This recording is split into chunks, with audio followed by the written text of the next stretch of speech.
Hello everyone, welcome back. And now we are going to start a new chapter that is called complex number. Complex number 11th का topic है. GW में काफी important topic माना जाता है. The whole idea of the complex number starts with some imaginary number. Imaginary numbers क्या होते हैं? तो already we have done real number, whole number, natural number, prime number, so many numbers we have already done. Now, while calculating some things, some equations solve करने के time पे there were some equations of the form x square equals to -1. You can say कि ऐसा कोई equation आया होगा. Not sure about this equation, but there was some equation of this form कि भाई स्क्वायर का वैल्यू नेगेटिव है. अब स्क्वायर का वैल्यू नेगेटिव है, it was not known to anybody कि कोई नंबर का स्क्वायर नेगेटिव कैसे हो सकता है. But later in some example, in one example it was shown that कि there has to be some relation between this kind of number and the real number also. So that I am going to give you a later stage, but currently we are focusing on this equation. So इस equation का solution कैसे निकालें? For that what they did, they started writing square root of -1 with plus minus sign. Square root of -1 क्या होता है? That nobody note. And so we started giving it a new name and that we called it imaginary number. We called it imaginary number. Now, this was a totally new kind of number. We wanted to give it a name, some notation. So we started writing square root of -1 is iota. We started writing square root of -1 is iota. And notation was I. I stands for iota.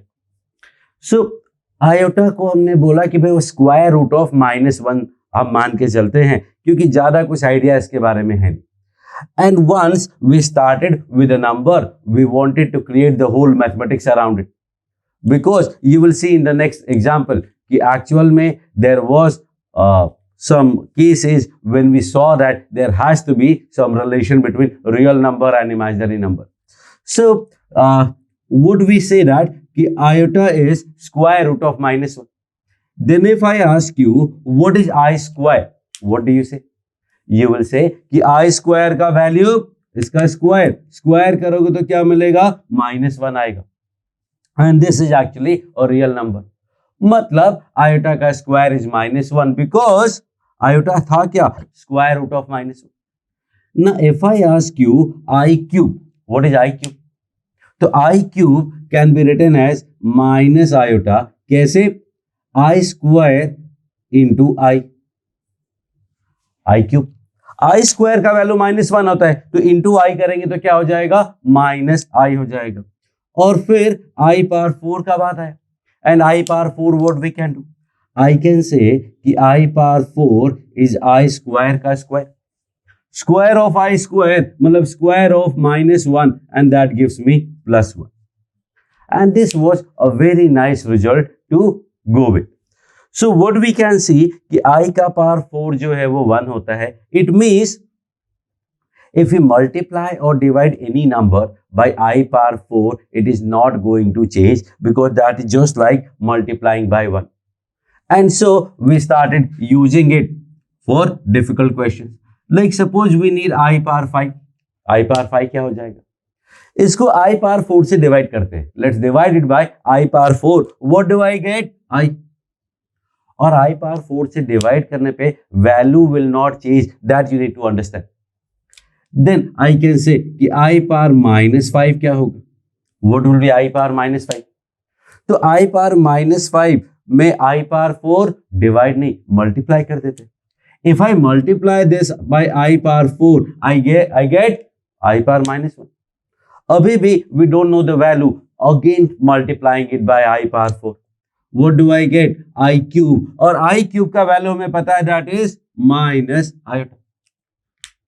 So using these methods we can say कि I का कोई भी पार होगा we will be able to manage that and for that what we did कि I का कोई भी पार हो उसको 4 के मल्टीपल में लिखने का I का कोई भी पार हो उसको 4 के मल्टीपल में लिखने का 4 के मल्टीपल में लिखेंगे तो वो I पार n के इक्वल हो जाएगा एंड कैसे लेट्स सी ये I par 4m into I par n we can write it as and now this I power 4m can again be written as like this. We know that कि I power 4 का value 1 होता है और I power 1 power m का value 1 होगा तो 1 into I power n will be I power n and that is it. So if I use this I'll be able to find all integral parts of iota in simple I minus 1 and plus 1 format. For example, if I say कि भाई I power 22 का value find करना है, what I can do? Either I can keep dividing by I power 4. I power 4 से divide करते जाओ जब तक पावर 1, 2, 3 या 4 में नहीं आ जाता है, और we can write it as multiple of 4. तो I can say कि this is I power 4 into 5 that is 20 plus 2 22.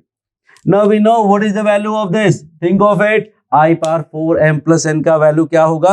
I power n मतलब जो रिमाइंडर आता है और ये I power 2 के इक्वल हो जाएगा. I power 4 से how many time we need to divide this? We need to divide it by 5 times.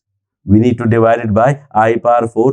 5 time divide करोगे तो I पावर 2 बचेगा और I स्क्वायर का वैल्यू क्या होता है? -1. If I say I power 73 है, what will happen? I power 73 को I can write 4 into 18 plus 1 and that gives me I power 1 that is iota. If I say कि I का power -23 है तो क्या करेंगे? अब I का पावर -23 है, लिखना तो हमें 4 के मल्टीपल में ही, तो I can write 4 into -6 plus 1. 4 into -6 plus 1 मतलब I पावर 4 से how many times we are multiplying 6 times. Plus में होता है मतलब डिवाइड किया, माइनस में है मतलब मल्टीप्लाई करना पड़ेगा and that gives me I power 1 मतलब I. What you will generally students do? I power 4 into -5 -3 तो आंसर I पावर -3 आता है. फिर से I पावर 4 डिवाइड करना पड़ता है, I पावर 4 वापस से मल्टीप्लाई करना पड़ता है, but that is not required because what we are focusing on here is कि ये जो n है इट हैज टू बी 0 1 2 या 3. इट हैज टू बी 0 1 2 या 3 तो अपना काम चल जाएगा. Not exactly this. We can also use I का n का value anything between 0 and 4. That will also do. अगर fractional पार है ना तो भी चलेगा. But currently we are only focused on integral parts. इसलिए सिर्फ integral पार की बात करें तो रिमाइंडर जो आएगा 4 से डिवाइड करने पे वो क्या होगा? 0 1 2 या 3. Okay. If I say I power 23 plus I power 24, I power 25 and I power 26. We can solve each of them individually to get the answer, but what I am going to do is I am going to take I power 23 common. Common क्यों लिया?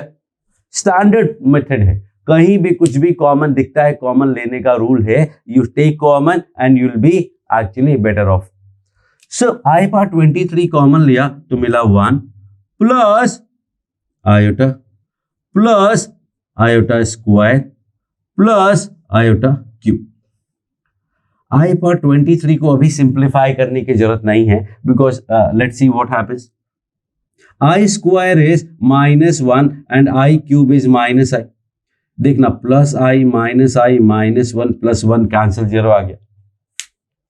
So this gives me a result that कोई भी 4 consecutive parts अगर होंगे ना मतलब I power n plus 1 I power n plus 2 I power n plus 3 तो उसका सम 0 होगा. तो sum of any 4 consecutive integral parts of iota gives you 0. अब फ्रैक्शन में होगा तो हम कंसेक्यूटिव नहीं बोल सकते, बट अगर डिफरेंस 1 का है तो n can be, in this case n can be any number, n can be even negative, n can be even fraction, n can be even complex, imaginary, non-real, whatever you do. अगर parts का difference 1 का है, 4 terms हैं, तो add करोगे 0 आएगा. Using this concept, we solve some questions also. For example, if I say कि I power 15 plus I power 16 plus I power 17 up to I power 48. What will be this? Try, everyone try this and find out what would be the value. This is your chance to find the value. Pause करो video को और find करने का try करो. I am going to find it. What I see that कि 15 से 48 तक कितने टर्म्स होंगे? 15 से 48 तक 23 टर्म्स होंगे. Because 33.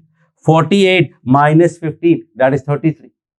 So I can say कि 48 से 15 तक 33 टर्म्स हैं. इसका मतलब जब उनको सबको हम ऐड करेंगे तो 33 टर्म्स में 4 के जो ग्रुप्स बनेंगे, कितने ग्रुप्स बनेंगे? 8 ग्रुप्स बनेंगे. And we are left with 1 term.